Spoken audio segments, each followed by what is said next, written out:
ఉన్నారు. రామచంద్రమూర్తి ఎప్పుడు మరి అమ్మవారు వస్తారా అని ఎదురు చూస్తున్నారు. అమ్మవారు వచ్చేటువంటి తరుణం ఆసన్నమైంది.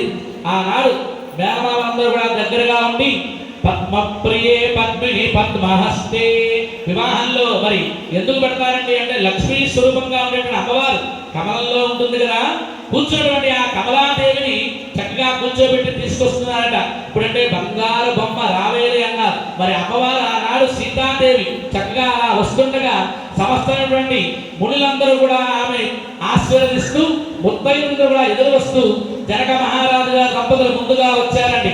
ఎదురుగుండా ఎప్పటిదాకా కూడా స్వామివారు కూర్చొని ఉంటే అప్పటిదాకా స్వామివారిని పరపరకంగా మార్చి మధ్యలో అడ్డుగా పెట్టారు.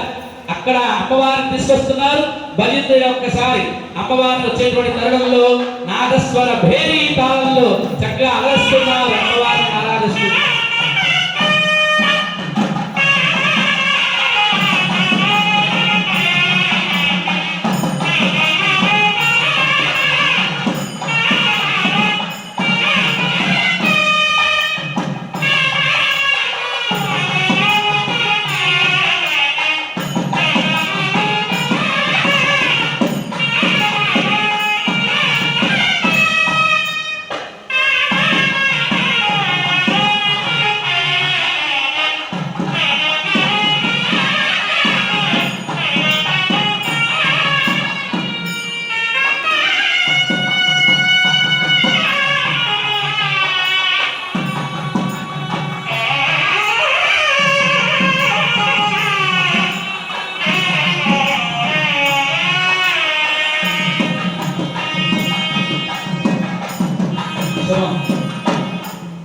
అమ్మవారు ఇక్కడ ఆశీనమైందండి. అమ్మవారు వచ్చిన తర్వాత ఇద్దరికి దగ్గరగా పెట్టు కూర్చున్నారు. అమ్మవారిని పెట్టు కూర్చున్న తర్వాత అమ్మవారిని వివాహ మహోత్సవంలో మధ్యలో అడ్డుగా పెట్టగా ఆనాడు లక్ష్మీనారాయణ స్వామి వారి యొక్క రూపంగా భూమికి అవతరించారు. మరి ఎవరైనా సరే అమ్మాయి పుట్టంగానే ఏమనుకుంటారు? అమ్మాయి పుట్టింది చెప్తారా, లక్ష్మీదేవి పుట్టింది అనుకుంటారా? మా ఇంట్లో లక్ష్మీదేవి పుట్టింది అంటారు. మరి వచ్చేవాడు ఎవరండి? విష్ణుమూర్తే వచ్చి చేసుకోవాలి. అందుకని ఈ వివాహ ప్రక్రియలో మామగారు పెద్దవాడు, అల్లుడు గారు చిన్నవాడేప్పటికీ కూడా కాళ్ళు పడిన దోషం ఎందుకు పోతుంది అంటే ఎదురుకుంటా విష్ణుమూర్తిని నేను పెట్టుకున్నాను అని చెప్పి భావం చేస్తాక ఆయన. మా అమ్మాయి లక్ష్మీదేవి నా హృదయస్థానం ఇప్పటి నుంచి కూడా పెంచుకుని వచ్చాను, అటువంటి యొక్క లక్ష్మీదేవిని విష్ణుమూర్తికి ఇస్తున్నారయ్యా అని చెప్పి చెప్పినటువంటి అంతరార్థంలో చక్కగా ఎదురుకుండా ఉండేటువంటి విష్ణుమూర్తి స్వరూపాన్ని భావించి అలనాడు ఆ బ్రహ్మ కలిగిన పాదము అంటారు. ఒకనాడు విశ్వంభర పంచభూత, ఈ విశ్వమంతా కూడా ఈ పాదమంతా కూడా వ్యాపించింది. ఎలాగా? మనకి యొక్క బలి చక్రవర్తి ఎప్పుడైతే ఆయన రాజ్యం ఇంద్ర పదవికి వస్తున్నాడో ఆయన పాతాళలోకానికి పంపించాలి. అది తరుణం ఆచరణమైంది. ఎవరి వల్ల అవుతుంది? విష్ణుమూర్తే చేస్తాడు ఆ పని. వెంటనే వామనావతారం ఎత్తాకండి. ఆ వామనావతారం ఎత్తి అయ్యా నాకు దానం ఇవ్వండి అని చెప్పి చిన్న ఒడుగు రూపంలో వచ్చాక ఏ దానం ఇచ్చినా బలిచక్రవర్తి ఎవరైనా సరే ఇచ్చేస్తాడు. సరే దానమే కదా తీసుకో అన్నట్ట. 3 అడుగులు ఇవ్వండి అన్నట్ట. 1 అడుగేమో ఆకాశంలో చూపించాక ఆకాశంలో వెళుతుండగా అప్పుడు బ్రహ్మగారి యొక్క భువర్లోక సువర్లోక జనోలోక మహర్లోక తపోలోక సత్యలోకంలో నేను బ్రహ్మగారి దగ్గరికి వెళ్ళిపోయింది నా పాదం కాస్త.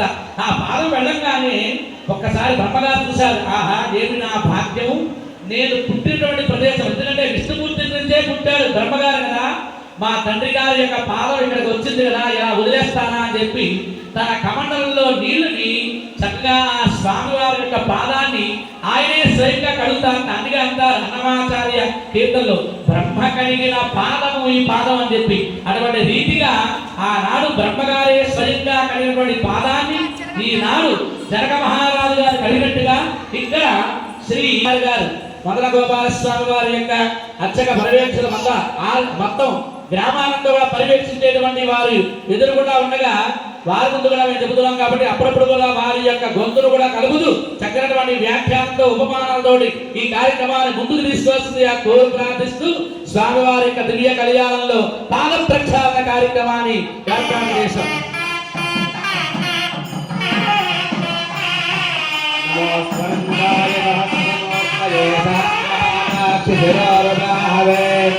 सहस्रनाम्ने पुरुषाय शाश्वते सहस्रकोटियुगधारिणे नमः ॐ नाट्याय प्रथमे पदे विश्वरस्वाविष्णयो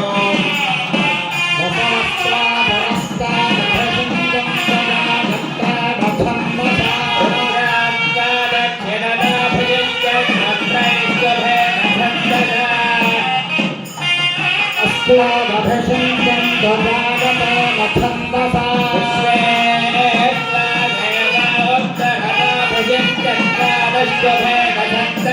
Brahaspadasva Parastadabhishanka Dvapanta Mathambasa Ratraya Sthirabhandane Niraha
Ramachandra స్వామి వారి యొక్క పాద ప్రక్షాళన కార్యక్రమాన్ని చక్కగా వివరిస్తూ గురుగారు చెబుతున్నారు.